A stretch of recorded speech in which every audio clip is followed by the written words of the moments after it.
अगली सुबह रुचि रूथ के साथ नीचे ही आ रही थी कि तभी रूथ की नज़र आशा पर जाती है, जो अपने रूम से निकलकर बाहर की तरफ ही आ रही थी। आशा से चला नहीं जा रहा था, लेकिन वह धीरे धीरे दीवार का सहारा लेकर चल रही थी। आशा को एक नज़र देखकर रुद्र रुचि को अपने साथ लेकर आगे की तरफ बढ़ जाता है कि तभी अचानक से किसी चीज़ के गिरने की आवाज़ आती है। तो रुद्र और रुचि पीछे पलट कर देखते हैं। वहाँ ज़मीन पर आशा गिरी हुई थी। आशा को गिरते देख रुचि की आंखें हैरानी से बड़ी हो जाती हैं। तभी रुचि ने रुद्र की तरफ देखकर कहा, आप उसकी हेल्प कीजिए ना, वो गिर गई है, उसको चोट लगी होगी। रुचि की बात सुनकर रुद्र ने एक नज़र रुचि को देखता है और फिर आशा को देखकर उसकी तरफ बढ़ जाता है। रुद्र आशा को गोद में उठा लेता है। रुद्र के गोद में उठाते ही आशा के दिल में हजारों तितलियां उड़ने लगती हैं और वो मन ही मन काफ़ी खुश हो रही थी। वो बस रुद्र के ही चेहरे को देखे जा रही थी। वहीं रुद्र ने एक नज़र भी उसे नहीं देखा था। रुद्र आशा को ले जाकर हॉल में रखे सोफे पर बैठा देता है। तभी रुचि ने आशा के पास आकर परेशान होते हुए उससे पूछा, तुम ठीक तो हो? तुम्हें चोट तो नहीं आई है? अभी तो तुम्हारी तबीयत ठीक नहीं है, तो तुम कमरे से बाहर क्यों ही आई हो? और तुम्हें कुछ चाहिए था तो किसी सर्वेंट को बुला देती या किसी को भी आवाज़ दे देती तो तुम्हें दे देता जो तुम्हें चाहिए था। रुचि की बात सुनकर आशा ने रुचि को देखकर मुस्कुराते हुए कहा, अरे नहीं, वो रूम में मुझे थोड़ा सा अच्छा नहीं लग रहा था, तो सोचा थोड़ा बाहर आ जाऊं, बस इसलिए, और कोई बात नहीं है। तुम इतना परेशान हो, मुझे चोट नहीं आई है, मैं ठीक हूँ। आशा की बात सुनकर रुचि ने आशा को देखकर कहा, अगर चोट नहीं आई है तो अच्छी बात है, लेकिन आ सकती थी ना, तुम्हें थोड़ा सा ध्यान रखना चाहिए अपना, इस तरीके से लापरवाही नहीं करनी चाहिए थी। तभी पीछे से प्रथम ने आकर कहा, क्या हुआ रुचि, तुम इतना परेशान क्यों हो रही हो? प्रथम की आवाज़ सुनकर रुचि ने पीछे पलटकर प्रथम को देखकर कहा, कुछ नहीं भाई, वो तो मैं आशा को बोल रही थी कि उसे थोड़ा सा अपना ध्यान रखना चाहिए। वो अभी गिर गई थी, अगर ऐसे में उसे ज़्यादा चोट आ जाती तो प्रॉब्लम हो जाती ना। रुचि की बात सुनकर प्रथम ने रुचि से कहा, तुम्हें ज़्यादा टेंशन लेने की ज़रूरत नहीं है, और भी बहुत लोग हैं उनका ख्याल रखने के लिए, तुम बस अपना ख्याल रखो, दूसरों की फिक्र करना छोड़ो। तभी प्रथम ने रुचि को देखकर एक बार फिर से कहा, और हाँ, आज मॉम इंडिया आ रही हैं, तो हम उनसे मिलने के लिए चल रहे हैं, तो रेडी हो जाओ। प्रथम की बात सुनकर रुचि ने खुश होते हुए कहा, मम्मा इंडिया आ गई, ये तो बहुत अच्छी बात है, तो हम कब जा रहे हैं? रुचि की बात सुनकर प्रथम ने कहा, बस अभी 1 घंटे में हम निकलेंगे, तब तक तुम ब्रेकफास्ट करो और फिर रेडी हो जाओ, फिर चलते हैं। प्रथम की बात सुनकर रुचि ने मुस्कुराते हुए कहा, ओके भाई, और फिर वहाँ से वो चली जाती है। रुचि के जाने के बाद प्रथम एक नज़र रुद्र को देखता है और फिर आशा को देखकर वो भी वहाँ से चला जाता है। तभी प्राची ने आशा के पास जाकर कहा, तुम भी ब्रेकफास्ट कर लो, फिर अपनी दवाई ले लेना। प्राची की बात सुनकर आशा अपना सिर हाँ में हिला देती है और फिर वो प्राची के साथ वहाँ से डाइनिंग एरिया की तरफ चली जाती है। इस वक्त वहाँ रूथ, पार्थ और अभी खड़े हुए थे। तभी पार्थ ने रूथ को देखकर कहा, रूथ, तेरे और प्रथम के बीच में झगड़ा हुआ है क्या? वो इतना उखड़ा क्यों नजर आ रहा है? पार्थ की बात सुनकर रूथ ने पार्थ को देखकर कहा, हम इस बारे में बाद में बात करेंगे तो बेहतर होगा। फिलहाल हम ब्रेकफास्ट करते हैं और ऑफिस के लिए निकलते हैं।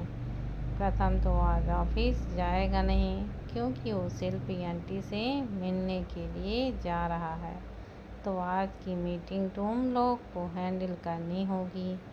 रूथ की बात सुनकर प्रथम ने रूथ से कहा, हम तो कर लेंगे, लेकिन तू भी तो वहीं रहेगा ना, ज्वाइन नहीं करेगा क्या?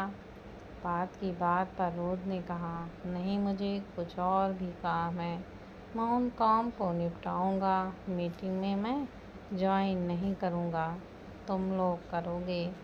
मुझे कुछ ज़रूरी काम है तो मुझे उन्हें देखना है। रूथ की बात सुनकर प्रथम ने हाँ में सिर हिला देता है और फिर वह लोग भी डाइनिंग एरिया की तरफ बढ़ जाते हैं। लगभग 1 घंटे बाद प्रथम रुचि और प्राची को लेकर वहाँ से अग्निहोत्री मैंसन के लिए चला जाता है। वहीं रूथ, पार्थ और अभी ऑफिस के लिए निकल जाते हैं। इस वक्त घर में नवी, युक्ति और दिया ही बचे हुए थे। रुचि आज घर पर नहीं थी तो आदि भी आज ऑफिस के लिए चला गया था। वहीं आशा इस वक्त अपने रूम में मिरर में सामने खड़ी होकर खुद को ही देख रही थी और मुस्कुराते हुए जा रही थी। उसे बार बार रूथ का खुद को गोद में उठाना याद आ रहा था और वह अपनी बैग पर रूथ की टच को फील कर रही थी।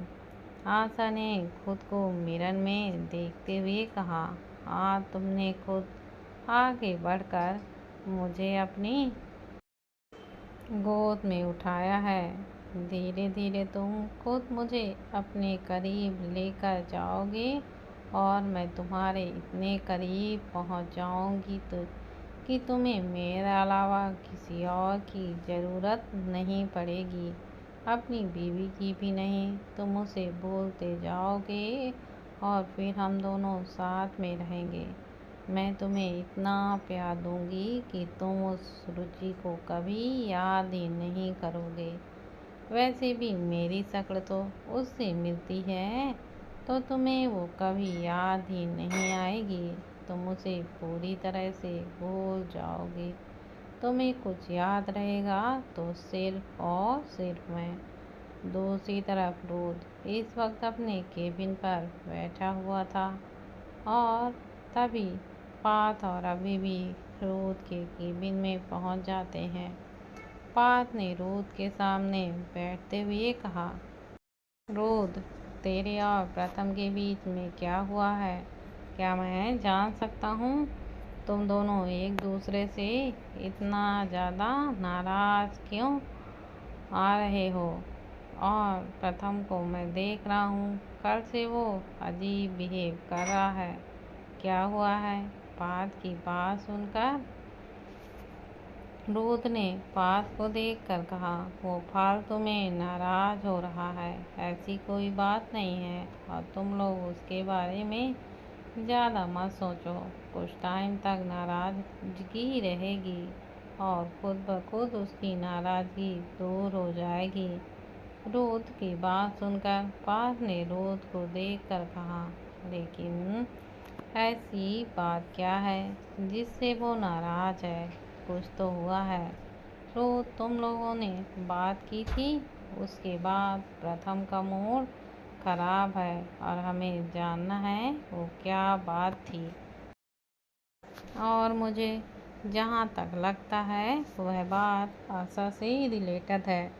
पार्थ की बात सुनकर रूथ ने पार्थ को देखकर कहा, अगर जानते हो तो पूछ क्यों रहे हो? रूथ की बात सुनकर पार्थ ने कहा, बस हम ये जानते हैं कि आशा से रिलेटेड है, लेकिन हमें ये नहीं पता कि आखिर बात क्या है। हमें पूरी बात जानना है।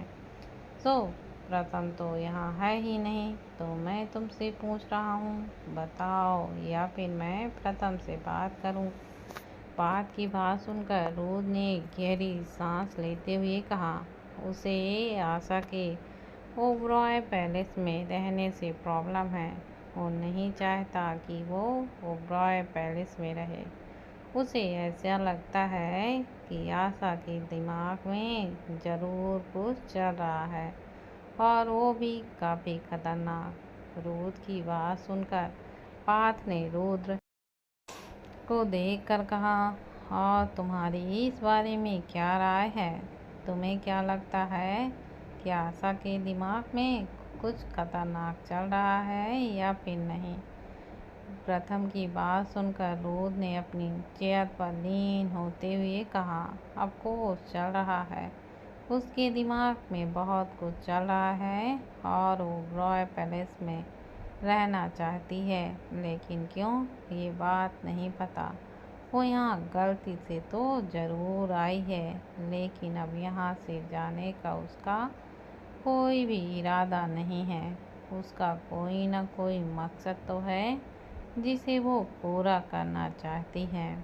रूथ की बात सुनकर पार्थ ने रूथ को घूरते हुए कहा, और इतना सब जानते हुए भी तुम उस लड़की को ओबरॉय पैलेस में रख रहे हो।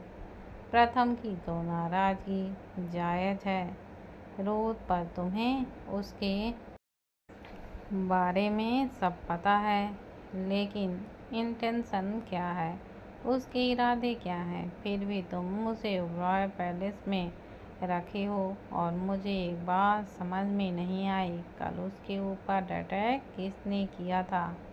क्या तुम्हें इस बारे में पता है? पार्थ की बात सुनकर रुद्र ने पार्थ को देखकर कहा, उसके ऊपर अटैक किसी ने नहीं किया था। उसने खुद को ही चोट पहुंचाई है। उसकी ये हालत उसने खुद ही की है, और ऐसा प्रिंटेड किया है कि उसके ऊपर हमला हुआ है, और अंधेरा होने की वजह से वो इंसान को देख नहीं पाई।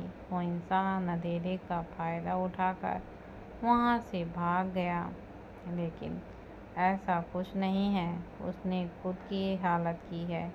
अगर वहाँ कोई होता तो कोई न कोई प्रूफ मिलता।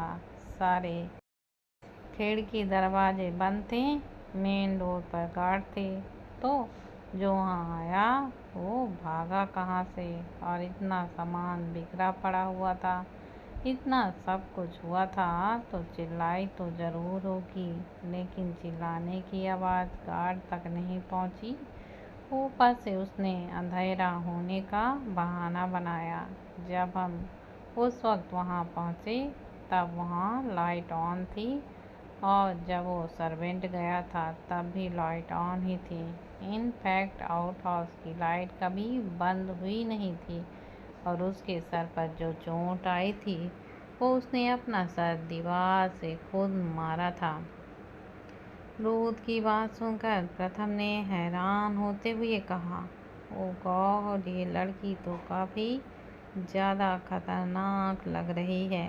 रूथ, मुझे नहीं पता इसकी इंटेंशन क्या है, लेकिन अगर ये खुद को इस तरह से चोट पहुंचा सकती है, तो बाकी किसी को भी चोट पहुंचाने से पहले एक बार भी नहीं है सोचेगी। और मुझे वो लड़की अब काफ़ी खतरनाक लग रही है। उसकी वजह से अगर किसी को चोट आई तो सही नहीं होगा, और प्रथम का नाराज़ होना जायज़ है। वो सही बोल रहा है। उसे घर में रखना सेफ नहीं है, किसी के लिए नहीं। युक्ति प्रेग्नेंट है, रुचि प्रेग्नेंट है। अगर उनको उनके बच्चे को कुछ हो गया तो क्या जवाब देगा? तो पार्थ की बात सुनकर रुद्र ने पार्थ को देखकर कहा, डोंट वरी, ऐसा कुछ नहीं होगा। इसलिए तो मैं उसे घर पर लेकर आया हुआ हूँ। वो हमारी आँखों के सामने रहेगी तो हर वक्त उस पर हमारी नज़र रहेगी। और घर में सीसीटीवी कैमराज भी लगे हैं तो उसे इस बारे में किसी को नहीं पता। वो जो भी करेगी वे खौफ होकर करेगी और हमें उसकी चाल पता चल जाएगी। बस मुझे उसके इरादे जानने हैं, वो क्यों यहाँ आई है यहाँ। और आई प्रॉमिस मैं युक्ति और रुचि को कुछ नहीं होने दूंगा। Don't worry. रूथ की बात सुनकर पार्थ ने रूथ को देखकर कहा, होना भी नहीं चाहिए। अगर उन दोनों में से किसी को भी एक खरोंच आई तो मुझसे बुरा कोई नहीं होगा। रूथ तो खुद मुसीबत को अपने घर लेकर आया है, तो अगर उसने कुछ गड़बड़ की तो अच्छा नहीं होगा। अगर तूने अब ये फैसला ले लिया है तो हम तेरे साथ हैं इस फैसले में। लेकिन ये याद रखना कि तेरा ये फैसला गलत साबित हो। पार्थ की बात सुनकर रूथ ने कहा, डोंट वरी, ऐसा कुछ नहीं होगा, तुम लोग चिंता मत करो। रूथ की बात सुनकर पार्थ ने रूथ को देखकर कहा, उम्मीद करता हूँ कि ऐसा कुछ ना हो, सब सही रहे तो ही अच्छा है। अगर कुछ गड़बड़ हुई तो बहुत कुछ बदल जाएगा। रूथ, तुम हमारे रिश्ते भी बिगाड़ सकते हो। आई होप कि तुमने जो भी फैसला लिया है सोच समझ कर लिया है। पार्थ की बात सुनकर रूथ ने कहा, हाँ, मैंने जो भी फैसला लिया है सोच समझ कर ही लिया है। कोई भी गड़बड़ बिल्कुल भी नहीं होगी और हमारे रिश्ते खराब भी नहीं होंगे। तुम टेंशन मत लो। और अभी तुम्हारी मीटिंग का टाइम हो गया है तो जाकर तुम मीटिंग अटेंड करो। मैं अपने बाकी के काम को ख़त्म करता हूँ।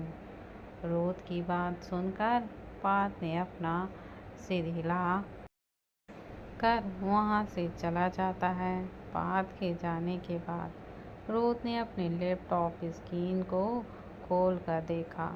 इस वक्त उसने ओबरॉय पैलेस की फ़ोटोज़ दिखाई दे रही थी, जिसमें आशा अपने रूम से बाहर निकलते हुए आ रही थी।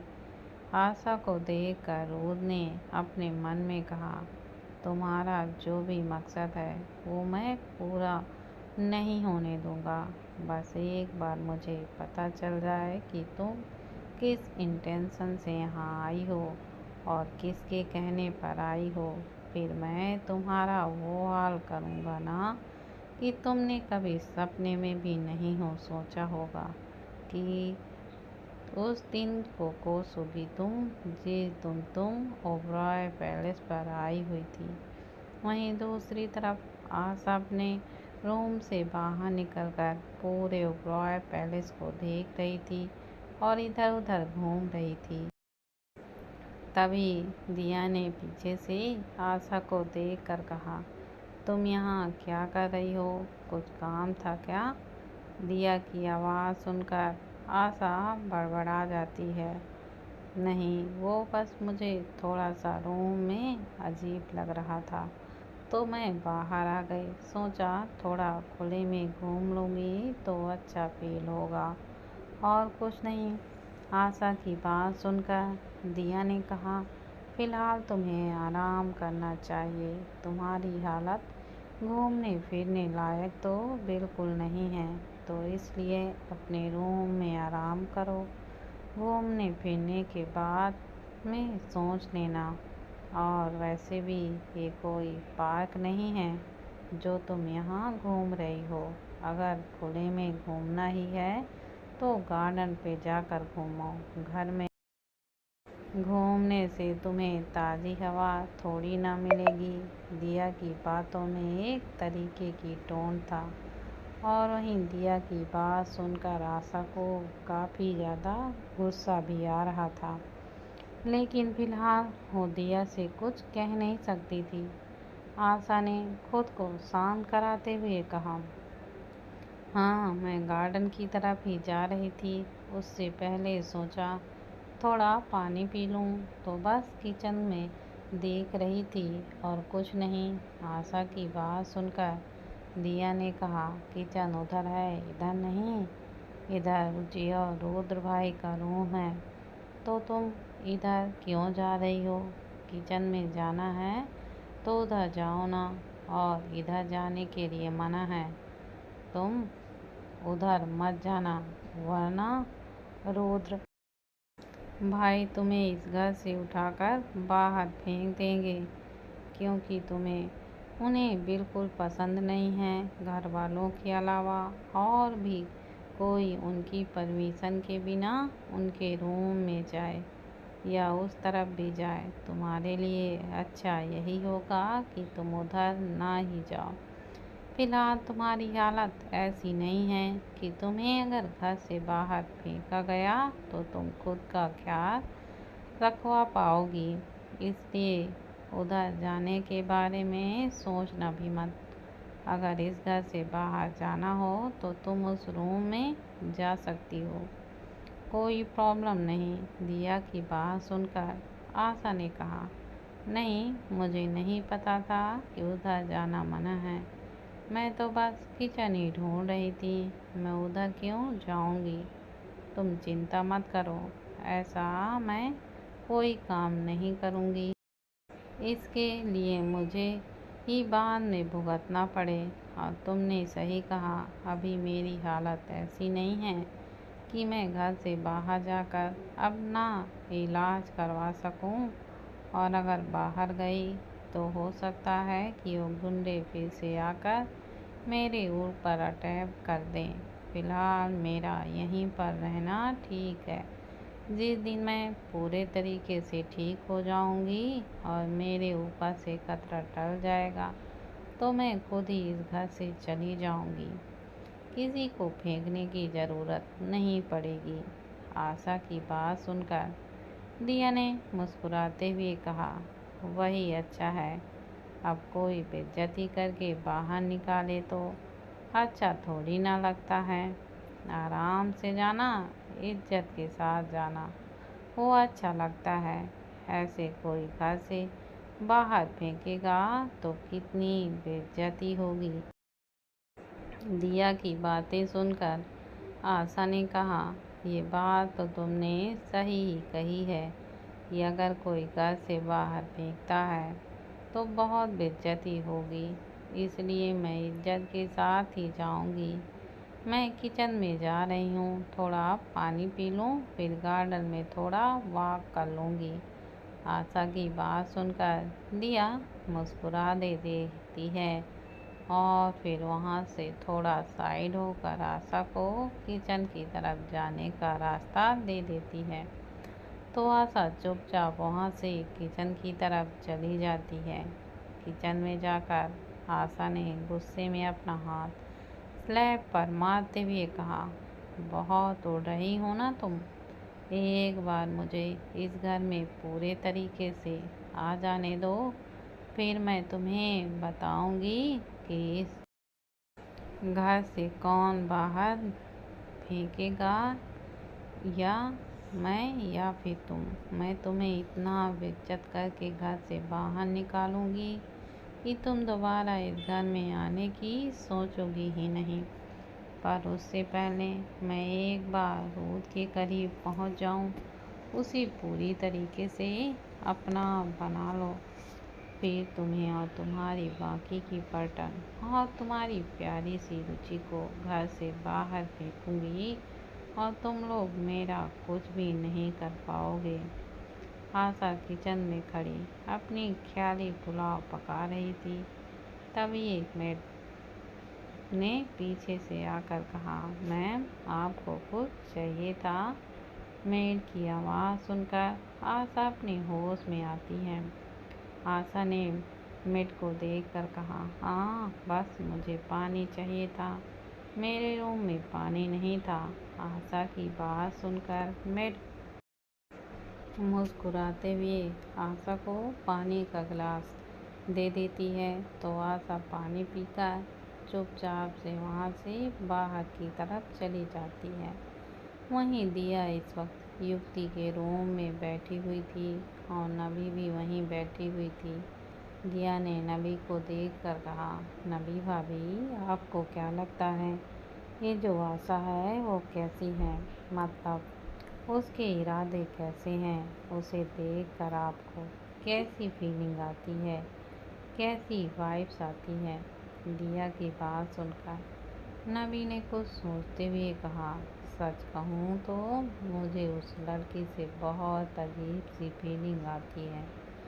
मुझे उस लड़की को देखकर बिल्कुल भी अच्छा नहीं लगता और लड़की मुझे बिल्कुल भी पसंद नहीं है। पता नहीं रूद भाई उसे घर में क्यों लेकर आए हैं यार। वो आउट हाउस में रह रही थी तभी तो सही था, जहाँ तक कि वो हमारे बीच नहीं आए और घर में ऐसे घूमती है जैसे उसी का घर हो। जब भी पूछो तो कोई न कोई बहाना तैयार रहता है उसके पास। नबी की बात सुनकर दिया ने कहा, सही कहा आपने, वो हर वक्त इधर से उधर घूमती है और हर चीज़ को लेकर उसके पास हजार बहाने रहते हैं और उसकी बात करने का तरीका भी तो अलग है। एक बार ये ठीक हो जाए, भाई उसको जल्द से घर से निकालें बस, और मुझे कुछ नहीं चाहिए। और वो लोग इसी तरह से बातें करने में बिजी हो जाते हैं। शाम का वक्त होता है और रुचि, प्राची और प्रथम ओबरॉय पैलेस पर वापस आ गए थे। रूद, पाथ और अभी भी तक ऑफिस में नहीं आए थे। रुचि ने पूरे मेंशन में नज़र दौड़ाते हुए कहा, क्या हुआ? आज घर में बड़ी शांति नज़र आ रही है। तभी दिया ने आते हुए कहा, शांति तो होगी ही, क्योंकि देवर भाभी जो अभी घर पर नहीं है। इस घर में चहल पहल तभी होती है जब देवर भाभी दोनों मिलकर अपने अपने कांड करते हैं। अभी कांड करने वाला कोई है ही नहीं। तुम आंटी से मिलकर आ रही हो और आपका देवर ऑफिस गया हुआ है। थोड़ी देर वेट कर लीजिए, अभी वो ऑफिस से आता ही होगा। फिर आपको इस घर में शांति बिल्कुल भी नज़र नहीं आएगी। दिया की बात सुनकर रुचि ने अपनी आंखें छोटी करके दिया को घूरते हुए कहा, तुम मेरे देवर की बुराई मुझसे ही कर रही हो। तुम्हें शर्म नहीं आती? मेरा देवर कितना भोला भाला सीधा है। शुक्र मनाओ कि वो तुम्हें मिल गया, वरना खड़ूस पति मिलता ना, तब पता चलता तुम्हें मेरा बेचारा आदि। रुचि की बात सुनकर दिया ने रुचि को देखकर कहा, ओ हेलो, वो कोई बेचारा नहीं है, उसको अच्छी तरीके से जानती हूँ मैं वो कैसा है। तुम्हारे सामने वो बेचारा बनने की कोशिश करता है, लेकिन वो बेचारा तो बिल्कुल भी नहीं है। अगर मेरी बात पर यकीन न हो तो प्रथम भाई और बाकी सबसे पूछ ले। दिया की बात सुनकर रुचि ने मुंह बनाते हुए कहा, मुझे किसी से भी पूछने की कोई भी ज़रूरत नहीं है, मैं जानती हूँ उसे और तुझे भी। ठीक है, तो तुझे उसके बारे में कुछ भी बोलने की ज़रूरत नहीं है। अच्छा, मैं फ्रेश होकर आती हूँ, तब तक ये लोग भी ऑफिस से आ जाएंगे। इतना बोलकर रुचि वहाँ से अपने रूम की तरफ बढ़ जाती है।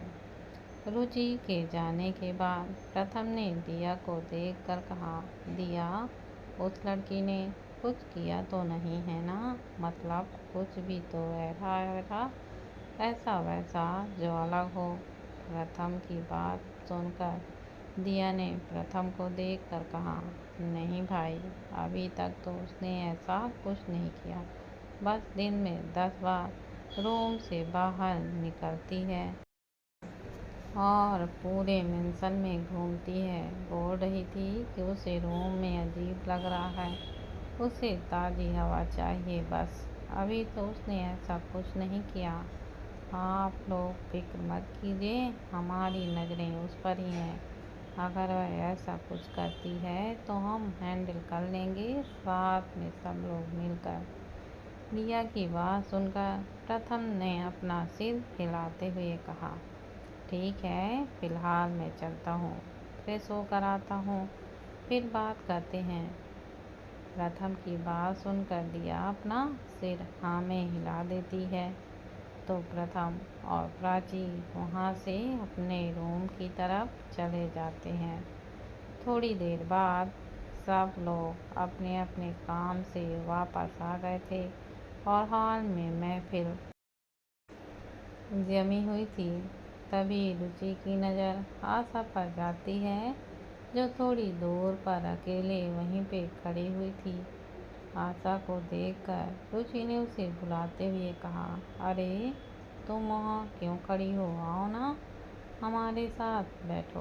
रुचि के बुलाने पर सब लोग मुड़कर आशा को देखते हैं जो एक जगह खड़ी हुई थी।